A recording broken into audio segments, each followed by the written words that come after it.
All right. Hi everyone. तो ये particular question आपके एग्जाम में आया था, जहाँ पे आपके क्वेश्चन में क्या पूछा गया था, यहाँ पे लिख देता हूँ।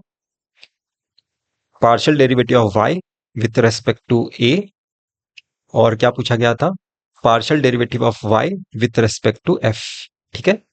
और यहाँ पे जो आपके पास न्यूरल नेटवर्क दिया है, अगर आपने इससे पहले कभी रेलवे एक्टिवेशन फंक्शन के साथ नहीं डील किया तो हो सकता है कि एग्जाम में आपको अचानक से डिफिकल्ट लगा हो। पर अगर आपने कभी भी रेलवे एक्टिवेशन फंक्शन के साथ डील किया न्यूरल नेटवर्क में, तो आपके लिए क्वेश्चन बिल्कुल डिफिकल्ट नहीं था, तब ये क्वेश्चन ट्रिकी नहीं है।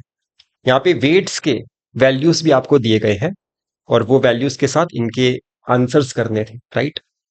एमसीक्यू बेस्ड क्वेश्चन था। पर उससे पहले मैं आपको एक मैजिक दिखाना। ठीक है।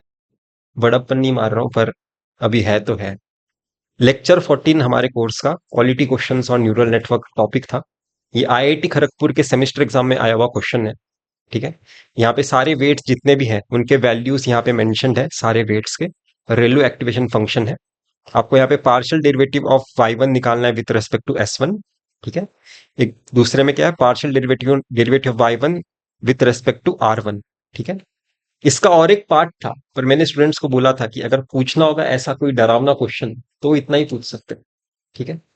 और ये पर्टिकुलर क्वेश्चन ज्यादा डरावना है, क्योंकि इसमें वो डेरिवेटिव करके आंसर निकालना थोड़ा डिफिकल्ट बन जाता है। पर आपके गेट एग्जाम में जो क्वेश्चन आया कंपैरेटिवली इसके आसान है। पर एग्जैक्टली कॉपी पेस्ट टाइप आप देख सकते हैं। ठीक है। तो चलिए इस क्वेश्चन को क्रैक करते हैं। बहुत आसान से ही क्वेश्चन है वैसे ये। तो मुझे क्या करना है? सबसे पहले इनपुट देखना होगा हर एक एक्टिवेशन फंक्शन का। मुझे यहाँ पे क्या इनपुट होगा देखना होगा। यहाँ पे इनपुट क्या है सर?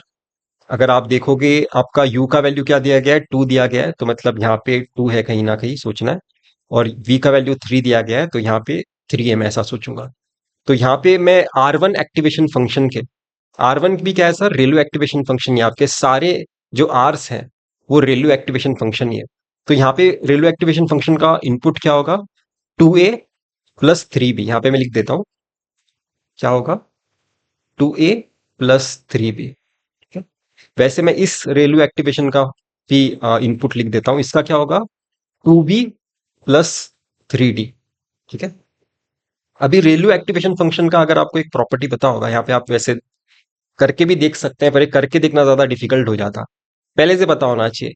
ये एक्टिवेशन फंक्शन तभी एज इट इज इनपुट को पास करेगा अगर ये ग्रेटर देन 0 वैल्यू होगा।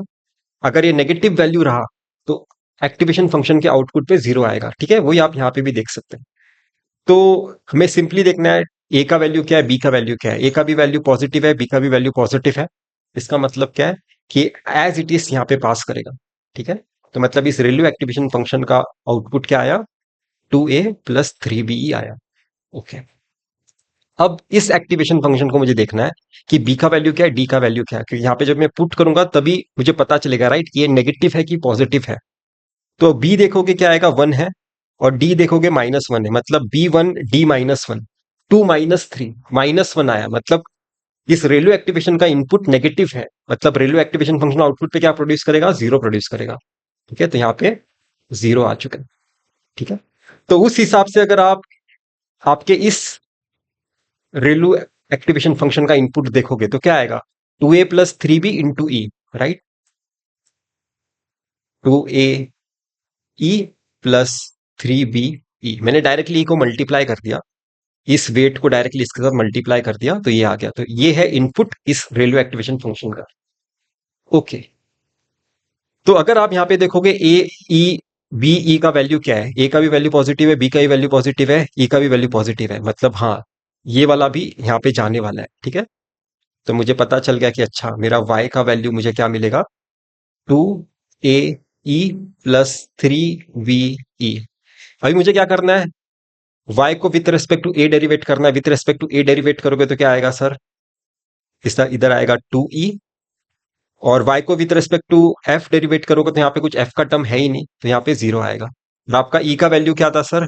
आप e का वैल्यू आप देख सकते हो, e का वैल्यू आपका 4 है। तो यहाँ पे 2 × 4 करोगे तो 8 आएगा। ठीक है। 2 × 4 करोगे तो 8 आएगा। तो ये क्वेश्चन ट्रिकी हो सकता है कुछ लोगों के लिए, पर कुछ लोगों के लिए बहुत आसान भी हो सकता है अगर आपने पहले से रेलवे एक्टिवेशन फंक्शन डील किया होगा। वैसे हमारे स्टूडेंट्स के लिए भी, जैसे कराने के लिए तो एग्जाम में हम लेक्चर में करा सकते हैं बहुत डिफिकल्ट क्वेश्चंस, पर एग्जाम में आप रिकॉल कर पाओगे कि नहीं, वो अलग मैटर है, राइट? तो हाँ, ये क्वेश्चन देख के मुझे खुशी हुआ था कि हमने इससे भी डिफिकल्ट क्वेश्चन क्रैक किया था लेक्चर में। ठीक है। इसके बाद हम और इंटरेस्टिंग इंटरेस्टिंग आपको मैजिक दिखाता हूँ कि हमारे कोर्स के साथ क्या हुआ है मशीन लर्निंग में। Thank you.